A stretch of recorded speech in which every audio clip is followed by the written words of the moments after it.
नमस्कार विद्यार्थियों। भारतीय शासन और राज व्यवस्था के अंतर्गत आज हम राजनीतिक दलों के बारे में अध्ययन करेंगे। राजनीतिक दलों का क्या अर्थ है, क्या उसकी परिभाषा है, कैसे उनका विकास हुआ है, उसके बारे में आज हम अध्ययन करेंगे। राजनीतिक दलों को यदि वर्तमान समय देखा जाए तो लोकतंत्र और राजनीतिक दल एक दूसरे के पर्याय बने हुए हैं और इसी कारण मुनरो ने ये कहा है कि लोकतंत्र के अंतर्गत स्वतंत्र राजनीतिक दलों का निर्माण एक आवश्यक शर्त के रूप में है। इसी प्रकार ब्राइस ने भी ये कहा है कि एक स्वतंत्र देश में राजनीतिक दलों का निर्माण एक स्वतंत्र आधार पर होता है, यानी कि जैसे जैसे राजनीतिक चेतना का विकास हुआ वैसे वैसे राजनीतिक दलों के विकास की ओर भी कदम बढ़ते गए। राजनीतिक दलों की यदि हम परिभाषा देखें या राजनीतिक दलों का अर्थ देखें कि राजनीतिक दल किसे कहा जाता है या किसे हम राजनीतिक दल कह सकते हैं, तो इसके अंतर्गत इसकी सीधी सादी परिभाषा हम ये कह सकते हैं कि संगठित रूप से या विचारधारा के आधार पर, एक समान विचारधारा के आधार पर स्वैच्छिक रूप से संगठित ऐसे लोगों का समूह जो कि राजनीतिक सत्ता प्राप्त करना चाहता है संवैधानिक साधनों के माध्यम से, उसे राजनीतिक दल कहा जाता है। यानी कि लोगों का समूह जो राजनीतिक सत्ता प्राप्त करना चाहता है और अपने उद्देश्यों को मूर्त रूप देना चाहता है, उसे राजनीतिक दल कहा जाता है। क्वेश्चन ये उठता है कि क्या राजनीतिक दल वर्तमान समय की संभावना है या पहले भी राजनीतिक दलों का अस्तित्व था? पहले भी राजनीतिक दलों का अस्तित्व था। यूनान की यदि हम विचारधारा देखें तो यूनान के अंतर्गत प्लेबियस और प्रैक्टिशियन करके दो प्रकार के राजनीतिक दल देखने को मिलते हैं। यानी कि राजनीतिक दलों का जो इतिहास है वो बहुत पुराना है। दो प्रकार के राजनीतिक दल थे यूनान के अंतर्गत। जो इसको व्यवस्थित रूप राजनीतिक दलों को प्रदान किया वो ब्रिटेन को इसका महत्व जाता है या श्रेय जाता है ब्रिटेन को। ब्रिटेन के अंतर्गत एक तरफ कुछ ऐसे लोगों का समूह था जो कि राजवंश को बनाए रखना चाहते थे, राजतंत्र को बनाए रखना चाहते थे। कुछ ऐसे लोगों का समूह था जो कि लोकतंत्रात्मक शासन व्यवस्था के अंतर्गत थे या विश्वास करते थे। इन दोनों जो समूह थे उस दो भागों में विभाजित हुए और उसे कैविलियर्स और राउंड हैंड्स कहा गया। और धीरे धीरे ये कैविलियर्स और राउंड हैंड है ये उदार दल और अनुदार दल के रूप में परिवर्तित हो गए। उदार दल और अनुदार दल के बाद जब औद्योगिक क्रांति हुई तो उसके बाद और एक और नया दल लेबर पार्टी या श्रमिक दल भी अस्तित्व में आया। अमेरिका के अंतर्गत यदि देखा जाए तो अमेरिका के अंतर्गत जब संविधान का निर्माण करने के लिए फिलाडेल्फिया सम्मेलन हुआ था तो उस सम्मेलन के अंतर्गत ही दो प्रकार के समूह बंट गए थे। एक वो थे जो कि संघवाद के समर्थक थे, एक वो थे जो कि संघवाद के समर्थक नहीं थे। यानी कि अमेरिका के अंतर्गत भी रिपब्लिक और डेमोक्रेटिक के रूप में दो दलों का निर्माण हुआ। जैसे सोवियत संघ के अंतर्गत भी लेनिन से पूर्व ही साम्यवादी दल का अस्तित्व हो गया था और उसके बाद साम्यवादी दल ने सोवियत संघ के अंतर्गत, जैसे हम सभी जानते हैं, सत्ता प्राप्त की थी। चीन के अंतर्गत भी साम्यवादी दल है।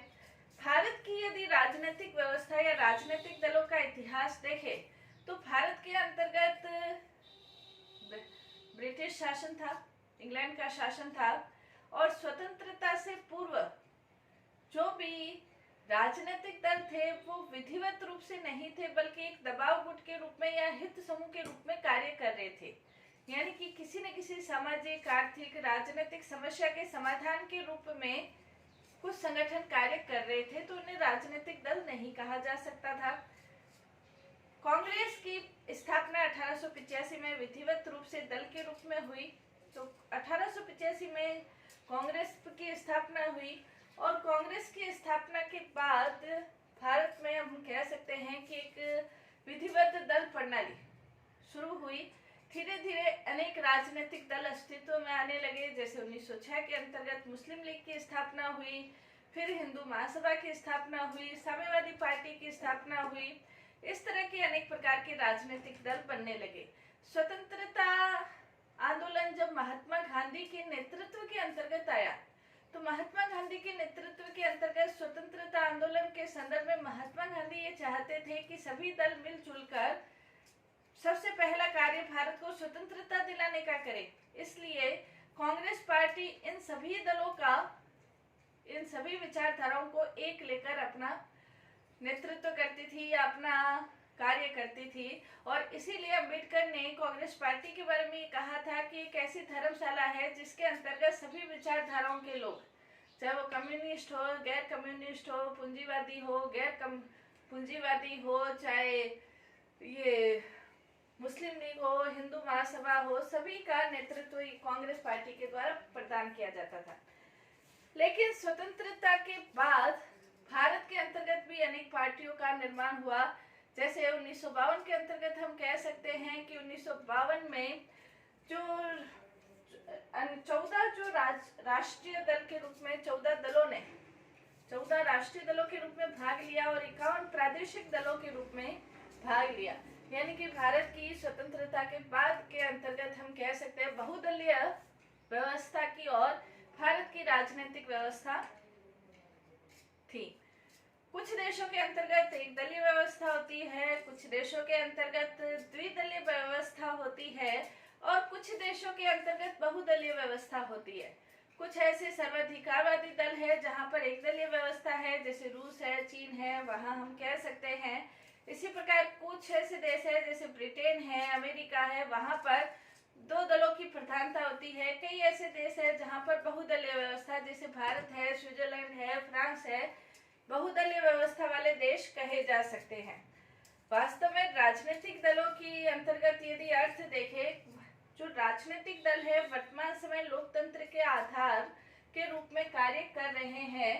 यदि कोई संविधान निर्माता चाहे या नहीं भी चाहे तो भी राजनीतिक दल अपना कार्य उस रूप में करते हैं। मतलब राजनीतिक दल एक आवश्यक रूप में लोकतंत्र को आधार प्रदान करते हैं, क्योंकि राजनीतिक दलों के द्वारा ही प्रत्याशी खड़े किए जाते हैं, प्रचार किए जाते हैं, सरकार बनाई जाती है, सरकार को मर्यादित रखा जाता है। तो ये सब कार्य लोकतांत्रिक शासन व्यवस्था के अंतर्गत भी और सर्वाधिकारवादी व्यवस्था के अंतर्गत भी राजनीतिक दलों के द्वारा ये सारे कार्य किए जाते हैं। इसके अंतर्गत हम कह सकते हैं कि अर्थ इसका विभिन्न विद्वानों ने अपने अनुसार राजनीतिक दलों के अर्थ बताए हैं और उनकी परिभाषाएं दी है। जो विभिन्न विद्वानों ने राजनीतिक दलों का जो अर्थ बताया है, तो उसके अंतर्गत जैसे न्यूमैन है, वो ये कहते हैं राजनीतिक दल आधुनिक राजनीति के आधार स्तंभ है। आधुनिक यानी कि वर्तमान समय की जो राजनीति है उसके आधार स्तंभ है। क्यों आधार स्तंभ है? क्योंकि बिना राजनीतिक दलों के कोई भी कार्य संपन्न नहीं हो सकता है, चुनाव नहीं हो सकते, प्रत्याशी नहीं खड़े किए जा सकते, प्रचार प्रसार नहीं किया जा सकता। इसलिए न्यूमैन ये कहते हैं कि राजनीतिक दल आधुनिक राजनीति के आधार स्तंभ है। इसी प्रकार एडवर्ड बर्क है, वो ये कहते हैं राजनीतिक दलों का अर्थ यदि हम बताएं तो उसके संदर्भ में एडवर्ड बर्क ने ये कहा है, राजनीतिक दल उन मनुष्यों का एक समूह है जो कुछ निश्चित सिद्धांतों के आधार पर सहमत है, अपने संयुक्त प्रयत्नों से राष्ट्रीय हित को आगे बढ़ाने के लिए संगठित है। यानी कि बर्क की कोटेशन के अंतर्गत राजनीतिक दलों का जो अर्थ है वो संपूर्ण अर्थ ग्रहण किए हुए हैं। जैसे हम कह सकते हैं कि राजनीतिक दल मनुष्यों का समूह है। कौन से मनुष्यों का? जो निश्चित आधार पर है, निश्चित सिद्धांतों के आधार पर मनुष्यों का समूह है। ये क्या करते हैं? अपने संयुक्त प्रयत्नों से राष्ट्रीय हित को आगे बढ़ाने के लिए संगठित होते हैं यानी कि राजनीतिक सत्ता को प्राप्त करने की कोशिश करते हैं, तो उसे राजनीतिक दल कहा जा सकता है। राजनीतिक दलों के जो आवश्यक तत्व है या लक्षण है या विशेषताएं क्या है, उसका यदि हम अध्ययन करें तो राजनीतिक दलों के आवश्यक लक्षण के अंतर्गत पहला, आधारभूत सिद्धांतों की एकता। राजनीतिक दल के अंतर्गत जो व्यक्ति होते हैं, उनके जो आधारभूत सिद्धांत है उसके संदर्भ में वो अपना एक जैसे विचार, एक जैसे आधार या एक जैसा उद्देश्य, एक जैसी विचारधारा, एक जैसे सिद्धांत रखते हैं। यानी कि एक दल से संबंधित जो व्यक्ति होते हैं वो आधारभूत सिद्धांतों की एकता रखते हैं, तभी वो उस दल के अंतर्गत शामिल होते हैं। कहने का तात्पर्य ये है कि जैसे कांग्रेस पार्टी है तो कांग्रेस पार्टी की सदस्यता वही व्यक्ति प्राप्त करेगा जो कि कांग्रेस पार्टी के उद्देश्यों में, सिद्धांतों में विश्वास करता है। अगर वो उनके सिद्धांतों में विश्वास नहीं करता तो वो उसकी सदस्यता नहीं लेगा। तो राजनीतिक दलों का तात्पर्य एक जैसे विचार और सिद्धांतों में वो सहमत होते हैं। बीजेपी की कोई सदस्यता लेगा या साम्यवादी पार्टी का कोई सदस्य बनेगा तो इसका सीधा सीधा तात्पर्य है कि वो साम्यवाद के अंतर्गत विश्वास करता है उसकी विचारधारा में। तो राजनीतिक दलों का प्रमुख जो तत्व या लक्षण हम कह सकते हैं कि इसके अंतर्गत आधारभूत जो सिद्धांत है उसमें एकता पाई जाती है। दूसरा, इसके अंतर्गत संगठन। राजनीतिक दलों का एक संगठन होता है। भारत के अंतर्गत यदि हम देखें तो भारत में प्रमुख रूप से 4 प्रकार के राजनीतिक दल पाए जाते हैं। अखिल भारतीय स्तर के राजनीतिक दल, क्षेत्रीय दल, सांप्रदायिक दल जिसे हम कह सकते हैं, और तदर्थ दल। अखिल भारतीय स्तर के जो दल होंगे उसके अंतर्गत वो पूरे भारत से संबंधित है। जो क्षेत्रीय दल है वो किसी एक क्षेत्र विशेष से संबंधित है। अखिल भारतीय दलों के अंतर्गत हम कह सकते हैं राष्ट्रीय Congress party, BJP, Bahujan Samajwadi party, राष्ट्रवादी कांग्रेस पार्टी, ये अखिल भारतीय स्तर के दल कहे जा सकते हैं। इसी प्रकार जो क्षेत्रीय है, क्षेत्र विशेष से संबंधित होते हैं। उनका पूरे भारत से लेना देना नहीं होता, बल्कि उस क्षेत्र विशेष की समस्याओं के समाधान की और उसके विकास की ओर वो कार्य करते हैं। जैसे IDMK है, DMK है, तेलुगु देशम है, असम गण परिषद है, ये क्षेत्रीय दल हो सकते हैं, कहे जा सकते हैं। कुछ ऐसे सांप्रदायिक आधार पर, सांप्रदायिक विचारधारा के आधार पर कुछ दल गठित होते हैं। तो उसके आधार पर जैसे हिंदू महासभा है या मुस्लिम लीग है या अकाली दल है या शिवसेना है, इस तरह के दल जो संप्रदाय के आधार पर गठित होते हैं। नेक्स्ट ऐसे दल होते हैं जो तदर्थ दल, यानी कि वो किसी न किसी उद्देश्य के आधार पर या अपने स्वार्थ के आधार पर या अर्थ के आधार पर किसी दल से अनबन हो गई तो उस दल से अलग होकर अपना दल बना लिया, अपने नेता के नेतृत्व में नया दल गठित कर दिया। कुछ समय के लिए ये रहते हैं, फिर ये गायब हो जाते हैं। तदर्थ यानी कि समय के आधार पर बनते हैं, थोड़े समय के बाद गायब भी हो जाते हैं। तो इस प्रकार का संगठन दल का रहता है। यानी कि कहने का तात्पर्य यह है कि चाहे किसी भी आधार पर हो, लेकिन राजनीतिक दलों का संगठन इसकी एक प्रमुख तत्व है और उस संगठन के आधार पर वो दल की सदस्यता के द्वार जो हैं वो सबके लिए खुले रहते हैं। जो उसमें विश्वास करता है वो उसकी सदस्यता प्राप्त कर सकता है। नेक्स्ट इसके अंतर्गत है संवैधानिक साधनों में विश्वास। राजनीतिक दलों के लिए आवश्यक है कि वो संवैधानिक साधनों में विश्वास करने वाले होने चाहिए। संवैधानिक साधनों का तात्पर्य यह है कि दल बंदूक की शक्ति के आधार पर, हिंसा के आधार पर, आंदोलन के आधार पर अपनी शक्ति प्राप्त नहीं करते हैं, बल्कि संवैधानिक साधन यानी कि चुनाव के अंतर्गत अपने प्रत्याशी खड़े करके चुनाव में विजय प्राप्त करके या चुनाव में जीत हासिल करके वो विजय हासिल करने की कोशिश करते हैं और शक्ति प्राप्त करने की कोशिश करते हैं। वो किसी भी हिंसा के आधार पर नहीं करते। जैसे भारत के अंतर्गत नक्सलवादी संगठन है, नक्सलवादियों का ये नारा है कि बंदूक की शक्ति के आधार पर हम शक्ति प्राप्त करेंगे, तो उन्हें राजनीतिक दल नहीं कहा जा सकता है। राजनीतिक दल उन्हें ही कहा जाता है जो कि चुनाव के आधार पर ही राजनीतिक शक्ति यानी कि संवैधानिक साधनों के आधार पर ही राजनीतिक शक्ति प्राप्त करने की कोशिश करते हैं। नेक्स्ट इसके अंतर्गत है राष्ट्रीय हित की वृद्धि। राजनीतिक दलों के लिए आवश्यक है, जैसे बर्क ये कहते हैं कि राष्ट्रीय हित की अभिवृद्धि के लिए संगठित राजनीतिक संगठन होते हैं।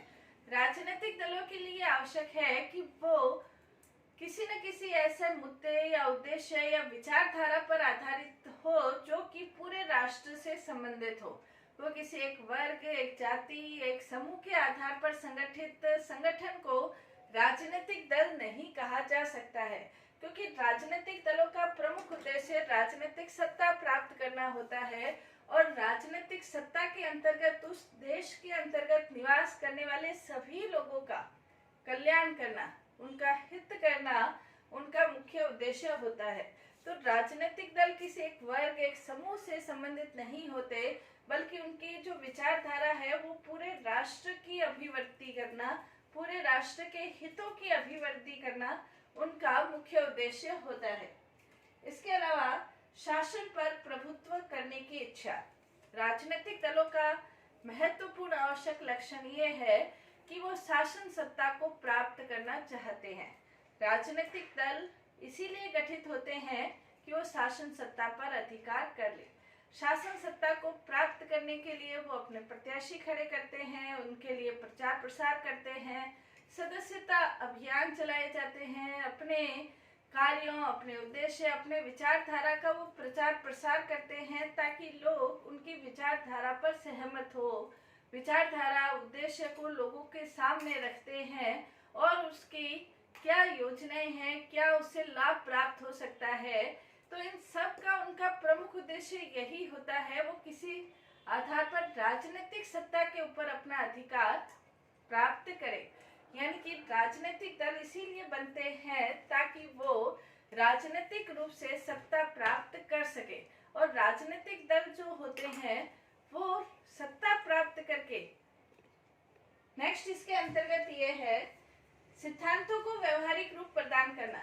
राजनीतिक दल जिन सिद्धांतों को, उद्देश्य को लोगों को बताते हैं, उन सिद्धांतों को वो व्यवहारिक रूप प्रदान करते हैं सत्ता हासिल करने के बाद, ताकि लोगों का उनमें विश्वास बना रहे। नेक्स्ट है राजनीतिक शक्ति प्राप्त करना।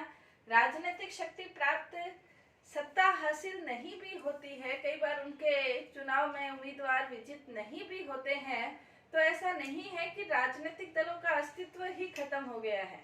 राजनीतिक दलों का अस्तित्व बना रहता है और वो लगातार ये प्रयास करते हैं कि उन्हें राजनीतिक शक्ति प्राप्त हो जाए। नेक्स्ट है राजनीतिक दलों के अपने क्या उद्देश्य हैं, उनकी स्पष्ट विचारधारा रहती है कि किन उद्देश्यों के आधार पर उन्हें आगे बढ़ना है। नेक्स्ट है राजनीतिक दल जनता और सरकार के बीच की कड़ी के रूप में कार्य करते हैं। जनता और सरकार की क्या योजनाएं हैं, क्या कार्य है, वो जनता को बताते हैं, और जनता की क्या समस्याएं हैं वो राजनीतिक दलों के माध्यम से ही सरकार तक पहुंचती है। चाहे वो जनता के प्रतिनिधियों के माध्यम से पहुंचे, चाहे वो जनता के बीच में जब वो अपना प्रचार प्रसार करते हैं उस माध्यम से पहुंचे, तो दोनों के बीच की कड़ी के रूप में राजनीतिक दल कार्य करते हैं। तो ये राजनीतिक दलों के आवश्यक तत्व हैं। कहने का तात्पर्य ये कि राजनीतिक दलों को दो लाइन में हम कह सकते हैं कि ऐसे लोगों का समूह जिनके राजनीतिक सत्ता वो प्राप्त करना चाहते हैं, उन्हें राजनीतिक दल कहते हैं। और राजनीतिक दल के लिए ये जरूरी है कि कुछ आवश्यक तत्व हैं, जैसे इनकी विचारधारा स्पष्ट है, जो संगठित है, और इसके साथ ही साथ राजनीतिक सत्ता प्राप्त करके ये राजनीतिक शक्ति को हासिल करना चाहते हैं। धन्यवाद।